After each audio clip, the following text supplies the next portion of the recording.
So hello guys, I am Jessa Marie Bikimado. So I am one of the reporter for today. So my topic is all about challenges to digital literacy education. So let's explain first what is the digital literacy. So according to my research, digital literacy specifically applies to media from the internet, smartphones, video games, and other non-traditional sources. Just as media literacy includes the ability to identify media and its messages and create media responsibility, digital literacy includes both nuts and bolts skills and ethical obligations. So, dito nga pinapakita na ang digital literacy ay yung kakayahan natin gamitin yung iba't ibang platform gamit yung iba't ibang gadgets through social media, ganyan, or other internet that nakaka-absorb tayo ng information and at the same time is nakakapag-share tayo ng ating insight about something and napapalawak pa natin yung learnings natin through internet. So, let's go back sa ating main topic which is the 10 challenges to digital literacy education. Yung mga nakikita nyo sa picture is example ng iba't ibang social media platform kung saan nakakapag-access tayo ng mga information and nakakapag-communicate tayo everywhere and kahit nasaan tayo and anytime din. For sure, familiar na kayo sa kanila pero isa-isahin muna natin sila. First is yung MS Team, second is yung Facebook, number 3 naman is yung Instagram, number 4 is yung Google Meet, tapos Messenger kung saan pinakasikat and lagi natin ginagamit, yung Snapchat, number 7 is yung Twitter, YouTube kung saan nagbibigay siya ng aliw, entertainment, ganyan. Yung TikTok na nakakaubos ng oras, charot. Yung TikTok na nagbibigay din sa atin ng entertainment and nagpapakita siya ng iba't ibang talent. And lastly, yung Gmail na napaka-importante para sa lahat. As a user, syempre, alam natin kung para saan sila and may kanya-kanya silang advantage sa atin. And syempre, kailangan natin disiplinahin yung ating mga sarili sa paggamit sa kanila. And lagi natin tatandaan yung think before you click nga. Na sikat and very true naman siya na dapat alam natin yung limitation natin and wag abusuhin.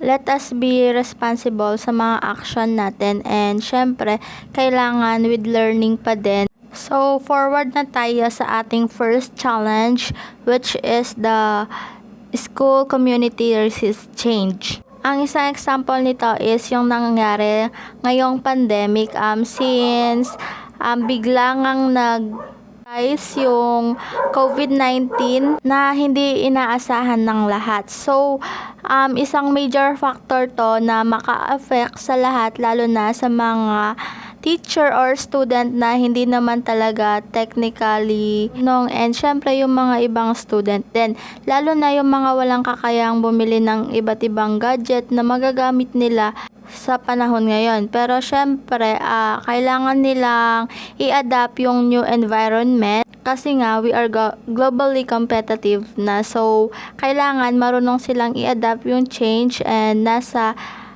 level na tayo ng innovation. So, they need to accept the constantly change ng hindi lang sa school pero sa lahat ng bagay. So, next is lack of IT support.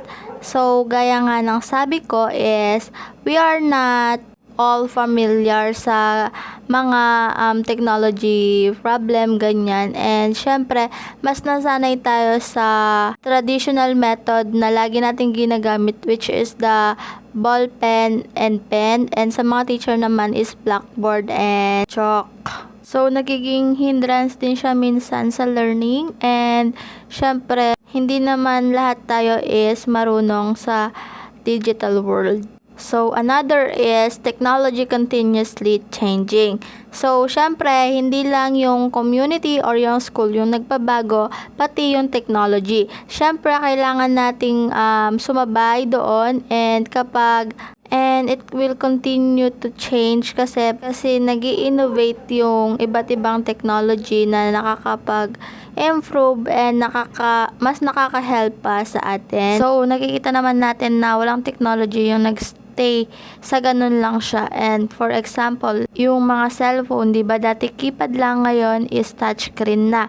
And iba't ibang design pa, iba't ibang modem, and iba't ibang capability. Sa mga school, meron na tayo mga TV, meron tayong mga laptop, o 'di ba? Na-adapt na natin siya ngayon and mas hindi tayo nahihirapan kasi nga we are using technology. Another is lack of quality content. Dahil nga paiba-iba yung way of teaching ng mga teachers sa mga student is nag-iiba din yung source of learning. So, nahihirapan sila kung ano yung ituturo na nila na malaki yung potential, yung solid collection of content. Kasi nga, dami rin ng information na kanilang ina-absorb is nahihirapan na sila kung ano yung pipiliin nilang content for students. So, isang malaking factor din to, how to calculate quality learning for students. Number 5 is not a substitute for human interaction. One of the example is today's way of learning.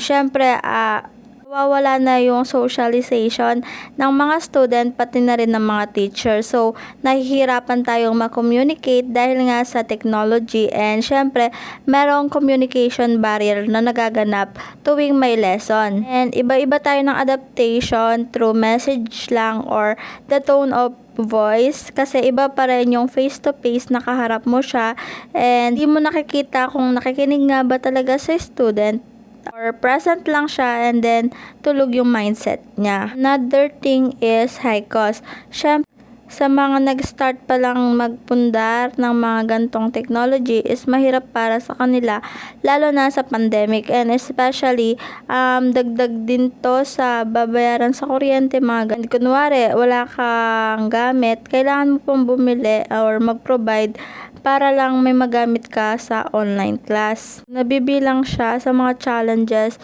sa digital literacy education. Another thing is yung sa internet or data. Syempre, you need to provide everyday kung araw-araw yung pasok mo nun. Number 7 is unequal access for all students in and out of school. Gaya nga nasabi ko kanina sa high cost, hindi lahat ng student is may capability na mag-provide ng mga gantong digital technology na magpo-provide or mag-access sa kanila sa learning. As a teacher, we need to be considerate kasi hindi lahat ng student is kaya yon or merong ganon. So, isa siyang malaking challenge para sa lahat. So, number 8 is software is not optimized for mobile devices. So, mobile phone and mobile data is very important because malaki siyang tulong para sa ating mga student to easily gain information from our teacher.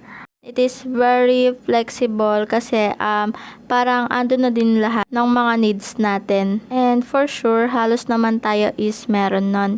Hindi man kagandahan, pero at least nagagamit natin siya and makakasurvive tayo sa ganong environment. Another is security issues. Isang example nito is, for example, nasa online class kayo and then na-CR ka and then dinala mo yung cellphone mo. Unfortunately, hindi mo alam na naka-open cam ka pala and everyone can see you through online. And hindi lang yun, pwede rin nilang i-save yun or capture or videohan ka nila, post yun sa iba't ibang site, and for sure magiging viral ka. So, hindi siya ganun ka-safe. Another thing is, kunyari, nasa isang meeting kayo and then nag-login ka and yung isa pala sa mga join sa meeting is hacker and nakuha niya lahat ng information mo sa phone and may tinatago ka doon and nakita niya, pwede niya yun i-post and gawing pang blackmail sa'yo. So, ilan lang yun sa mga example ng security issues. Kaya kailangan lagi tayong mag-ingat. And lastly is lack of training for teachers. Siyempre, hindi naman lahat ng teacher natin is millennials or sabay sa uso, sabay sa bago. Mas marami pa rin yung mga traditional method yung ginagamit sa pagtuturo. Kasi yun yung nakasanayan na and syempre hindi na rin natin maaalis yun. Pero dahil nga sa nangyari or sa pandemic is gumamit tayo ng new learning na naging challenge para sa mga old teacher na nakasanayan yung traditional learnings. So, isa siya sa mga challenge ngayon and syempre we need to understand that and we need to accept change. So, reviewin natin silang lahat. The school community resists change. Number 2 is lack of IT support. Number 3 is technology continuously changing. Number 4 is lack of quality content. Number 5 is not a substitute for human interaction. Number 6 is high cost. Number 7, unusual access for all students in all out of school. Number 8 is software is not optimized for mobile devices. And number 9 is security issues. And lastly, lack of training for teachers. So, syempre, if my challenge, merong solution. So, number 1 is let's accept change and explore. Kasi, the only permanent in this world is change. So, dapat lagi tayong handa dun. And look at us now, hindi natin namamalayan na almost 2 years na pala yung COVID-19 pero nakasurvive tayo and still continue yung journey na nasimulan natin. So, number 2 is lack of IT support. So, marami naman tayong source of learning. So, we can search on YouTube or Google para mas mapadali kung saan tayo nagkakaproblema in terms of technological problem. So, number 3, technology continuously changing. And napag-aaralan naman yon, so kaya naman nating sumunod at pag-aralan natin if ever na mas ma-innovate pa yung mga technology na ginagamit natin ngayon. Number 4 is lack of quality content. So, wag tayong mapagod mag-research and tignan natin kung ano talaga yung suitable para sa mga student natin na tuturuan natin so they can pass it sa mga next generation pa. Number 5 is not a substitute for human interaction. Let's be connected pa rin kahit na hindi siya nakikita face to face. Let's be true to ourselves kasi kunwari hindi ka man nakikinig sa teacher mo is ikaw pa rin yung makikinabang at the end of the day sa ginawa mo. Pero if nakinig ka kahit hindi nakikita ng teacher mo, gagamit mo pa rin siya balang araw and yun yung learning na hindi makukuha ng iba sa'yo. At the same time, sa mga kaklase mo na hindi mo na-meet, be open and huwag kang mahihiya kasi at the end of the day, malay mo mag face to face na and magkita na kayo. Ang importante is naka-survive kayo sa ganitong environment of learning and magtulungan lang lagi. Another is number 6, high cost. So, syempre ngayon, hindi naman tayo nagbabaon and nagpapamasahe. If ever na nagdi-data ka is yun na lang yung pangbayad mo or pangbili mo sa data load mo. And if ever marami kayong nag-aaral is kumuha na lang kayo ng internet, ganyan, para isahang bayad at the same time mas makakatipid pa kayo. So, isipin nyo na lang na yun yung mga baon nyo and masahe nyo if face-to-face siya. Number 7 naman tayo is unequal access for all student in and out of school. So, hindi man pantay-pantay lahat ng estudyante, pero alam ko is may kanya-kanyang diskarte. Wala ka mang magandang mga gamit, but ang importante is nakakapag-pass ka on time, alam mong i-manage yung time mo.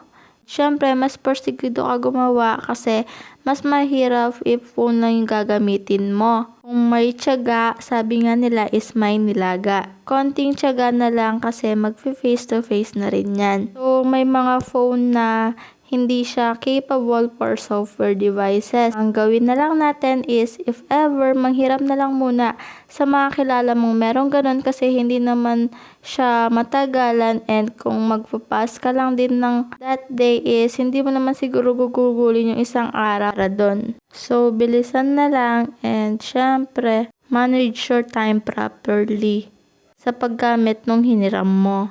O, diba nakapag-pass ka? And yung pang number 9 naman is security issues. Lagi mong sisiguraduhin naka-mute ka and naka-off cam ka if ever may iba ka pang gagawin. And syempre, ka naman siguro sasali sa isang meeting na among hindi yun yung klase mo. And hindi naman siguro i-allow ng mga teacher na i-accept yung isang student na hindi naman enrolled doon. And lastly is lack of training for teachers. Always accept change lang kasi it will help you to learn more and to improve your capability when teaching or learning.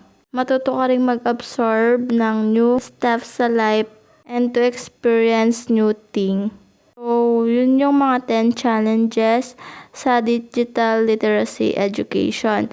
I hope you learned something from me, and if my question, free to ask me. I hope you learned something from me today. Again, I am Jessa Marie Quimado, your teacher for today. Thank you and God bless. Goodbye.